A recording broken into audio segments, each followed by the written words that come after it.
BJP. OBC. Morcha സംസ്ഥാന സെക്രട്ടറിയായിരുന്ന advocate Ranjith ശ്രീനിവാസനെ കൊലപ്പെടുത്തിയ കേസിൽ Mavelikkara additional sessions judge VG. Sreedevi 30-ന് ശിക്ഷാപ്രഖ്യാപനം നടത്തും. കേസിൽ പ്രതികളോട് ശിക്ഷയെക്കുറിച്ച് കോടതി ചോദ്യം ചെയ്യുന്നത് പൂർത്തിയായി. കേസിലെ പ്രതികളെ വൻ പോലീസ് സുരക്ഷയിലാണ് മാവേലിക്കര സബ് ജയിലിൽ നിന്നും കോടതി മുമ്പാകെ ഹാജരാക്കിയത്. ബി.ജെ.പി. ഒ.ബി.സി. മോർച്ച സംസ്ഥാന സെക്രട്ടറിയായിരുന്ന അഡ്വക്കേറ്റ് രഞ്ജിത്ത് ശ്രീനിവാസനെ കൊലപ്പെടുത്തിയ കേസിൽ Mavelikkara additional sessions judge VG. Sreedevi ഈ മാസം 30-ന് ശിക്ഷാപ്രഖ്യാപനം നടത്തും. കേസിൽ പ്രതികളോട് ശിക്ഷയെക്കുറിച്ച് കോടതി ചോദ്യം ചെയ്യുന്നത് പൂർത്തിയായി. കേസിലെ പ്രതികളെ വൻ പോലീസ് സുരക്ഷയിലാണ് മാവേലിക്കര സബ് ജയിലിൽ നിന്നും കോടതി മുമ്പാകെ ഹാജരാക്കിയത്. തുടർന്ന് മാവേലിക്കര അഡീഷണൽ സെഷൻസ് ജഡ്ജി പ്രതികളോട് ശിക്ഷയെക്കുറിച്ച് എന്തെങ്കിലും പറയുവാനുണ്ടോ എന്ന് ആരാഞ്ഞു. തുടർന്ന് പ്രതിക്കൂട്ടിൽ നിന്നും പ്രതികളെ ഓരോരുത്തരെയായി ജഡ്ജി സമീപത്തേക്ക് വിളിക്കുകയും പ്രതികൾ പറഞ്ഞ വിവരങ്ങൾ രേഖപ്പെടുത്തുകയും ചെയ്തു. പൊതുവെ പ്രതികളെല്ലാവരും തന്നെ കുടുംബത്തിൽ മറ്റംഗങ്ങളുണ്ടെന്നും പരമാവധി ദയ കാണിക്കണമെന്നും കോടതിയോട് അപേക്ഷിച്ചു.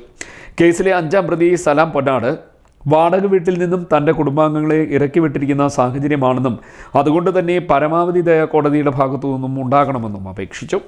6-ാം പ്രതി അബ്ദുൽ കലാം തൻ്റെ കുടുംബം എറണാകുളത്തായതിനാൽ ശിക്ഷാ കാലയളവ് അനുഭവിക്കുന്നതിനായി തന്നെ തൃശൂർ ജയിലിലേക്ക് അയക്കണം എന്നും അപേക്ഷിച്ചു. ഇതിനിടെ പ്രതികളുടെ സാമൂഹിക അവസ്ഥ അടക്കമുള്ള വിവരങ്ങളും മറ്റും അടങ്ങിയ റിപ്പോർട്ട് ഹാജരാക്കാൻ ജില്ലാ ഭരണകൂടത്തോടും ജില്ലാ പ്രൊബേഷൻ ഓഫീസറോടും കോടതി ആവശ്യപ്പെട്ടതിൻ്റെ അടിസ്ഥാനത്തിൽ ലഭിച്ച റിപ്പോർട്ടുകളും കോടതി പരിഗണിച്ചു. കൂടാതെ പ്രതികൾ റിമാൻഡിൽ തടവിൽ കഴിഞ്ഞ മാവേലിക്കര സബ് ജയിലിൽ നിന്നും ലഭിച്ച റിപ്പോർട്ടും പ്രതികളുടെ മാനസികാരോഗ്യ നിലയെ സംബന്ധിച്ച് ആലപ്പുഴ മെഡിക്കൽ കോളേജിലെ മാനസികാരോഗ്യ വിദഗ്ധൻ തയ്യാറാക്കിയ റിപ്പോർട്ടും കോടതി പരിഗണിച്ചു. എന്നാൽ പ്രതികൾ ആരും തന്നെ പോപ്പുലർ ഫ്രണ്ട് എന്ന സംഘടനയിലെ തങ്ങളുടെ പ്രവർത്തനത്തെക്കുറിച്ച് അനുകൂലിച്ചോ എതിർത്തോ യാതൊന്നും പറഞ്ഞിരുന്നില്ല എന്ന് കേസിലെ special public prosecutor advocate Prathap G Padikkal പറഞ്ഞു. പ്രതികൾക്ക് പരമാവധി ശിക്ഷ ഇളവ് അനുവദിക്കണമെന്ന പ്രതിഭാഗത്തിന് വേണ്ടി ഹാജരായ അഭിഭാഷകർ കോടതിയിൽ ആവശ്യപ്പെട്ടതിനെ തുടർന്ന് യാതൊരു വിധത്തിലുമുള്ള ശിക്ഷാ ഇളവ് ലഭിക്കുവാൻ പ്രതികൾ ആരും തന്നെ അർഹരല്ല എന്നും നീതിമത്തിൽ അനുശാസിക്കുന്ന പരമാവധി ശിക്ഷയായ വധശിക്ഷ തന്നെ പ്രതികൾ അർഹിക്കുന്നുവെന്നുമാണ് അഡ്വക്കേറ്റ് പ്രതാപ് ജി പടിക്കൽ കോടതിയിൽ വാദിച്ചത്. കേസിൽ 1.5 വർഷം നീണ്ടുനിന്ന വിചാരണയ്ക്ക് 30-ാം തീയതി ശിക്ഷാ പ്രഖ്യാപനത്തോടെ സമാപനം കുറിക്കും. കേരള പോലീസ് അടുത്ത കാലത്ത് നടത്തിയ അന്വേഷണങ്ങളിൽ ഗൂഢാലോചന നടത്തിയവർ ഉൾപ്പെടെ മുഴുവൻ പ്രതികൾക്കും ശിക്ഷ ലഭിക്കുന്ന അപൂർവ കേസായി കൂടി രഞ്ജിത്ത് ശ്രീനിവാസൻ കേസ് മാറിയിട്ടുണ്ട്. യാതൊരുവിധ പഴുതുകളും കൂടാതെ കേസ് വിചാരണ പൂർത്തിയാക്കിയ സ്പെഷ്യൽ പബ്ലിക് പ്രോസിക്യൂട്ടറെയും പ്രോസിക്യൂഷൻ ടീമിനെയും ഉയർന്ന പോലീസ് ഉദ്യോഗസ്ഥർ ഉൾപ്പെടെയുള്ളവർ അഭിനന്ദിച്ചിരുന്നു.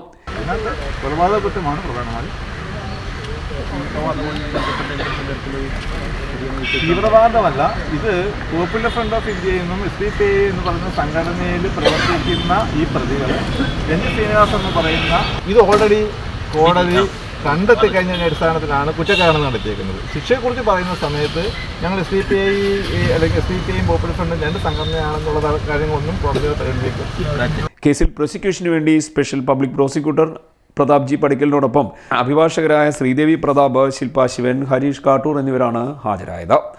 CD net news, Mavelikkara.